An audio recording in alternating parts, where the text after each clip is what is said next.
Anybody can do anything they set their mind to. If you like really want to do it, it depends on how bad you want it, and I wanted to do it. And I felt like, you know, at this stage of my life, I don't feel like there's too much that I can't do. I don't mean to sound cocky or nothing, but if I like really want to do it, I don't give up. I was reserved and I was shy and I was scared to like had it in me, but you know, wasn't quite sure how to bring it out yet in a I don't know, in a positive way, I guess, and show people.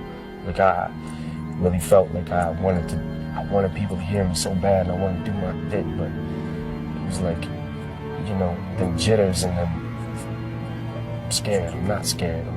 You know, that whole struggle and everything, especially early on for me, you know, which I love being on stage and stuff like that. Once I got a mic, I was cool, but it was that prompting me to do it and get up there and not be scared to grab it and just rock.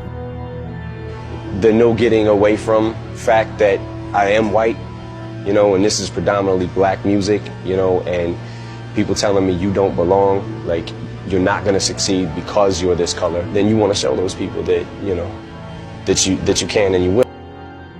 It's always been about bragging and boasting, and I'm better than you with this and I'm better than you with that, and I finally found something that, yeah, this kid over here, you know, he may have more chicks, like he may have better clothes or whatever, but he can't do this like me. You know what I mean? He can't write what I'm writing right now. And it started to feel like, you know, maybe Marshall's getting a little respect. A character that I've created on this record, I don't think it's no different than, at least I don't feel like it's any different than a character in a movie, you know, like, or South Park, what they do in South Park, Family Guy. Like, I don't feel like it's not much different than that. At the end of the day, I'm an artist, and this is my art. You know what I mean? Like, as fucked up as it may seem, or people may think it is, or as ridiculous as these thoughts may be, I think that, you know, I'm an artist, and it's kind of like almost just making a painting. And if the painting is fucked up, it's fucked up. But this is how I was feeling. I would change schools 2-3 times a year, and that was probably the roughest part. There was a lot of instances. Beat up in bathroom, beat up in the hallways, shoved in the lockers, you know, just for, you know, for the most part, man, you know, just being the new kid. I just got evicted from my house. Had to break in through the back of the house. The dude that we was paying rent to, he wasn't paying the rent with it. So one day this is literally the day before I go to the Rap Olympics and thank God for Wendy Day, man, because she paid for my plane ticket. But that day, we're like, what the I come home from work, me and my boy, and we're like, what the fuck, all our shit is on the lawn. So I had to break into the house through the back window, which was my old window.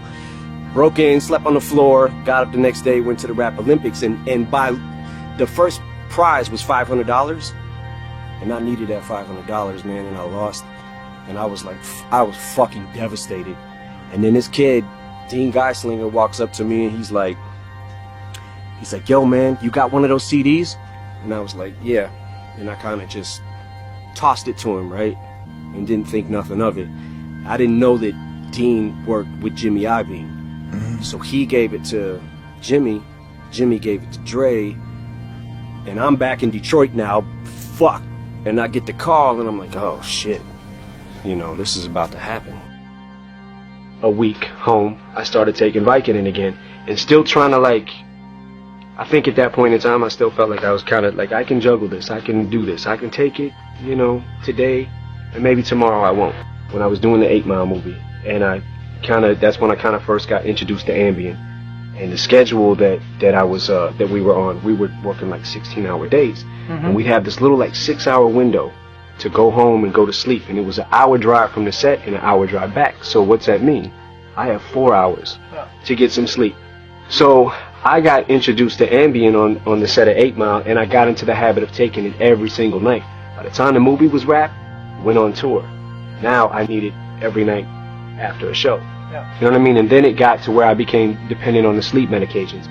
And then there was like it's a real blurry line, like if I actually had a problem with alcohol or I didn't. And I think that if I never had drugs, if I never had pills to fall back on, I would have had a full-blown You know, I'd have been a full-blown alcoholic. When I ended up in rehab, I had to like, while I was in there, I really had to like reassess, go back and like just evaluate and just reassess things and slow down.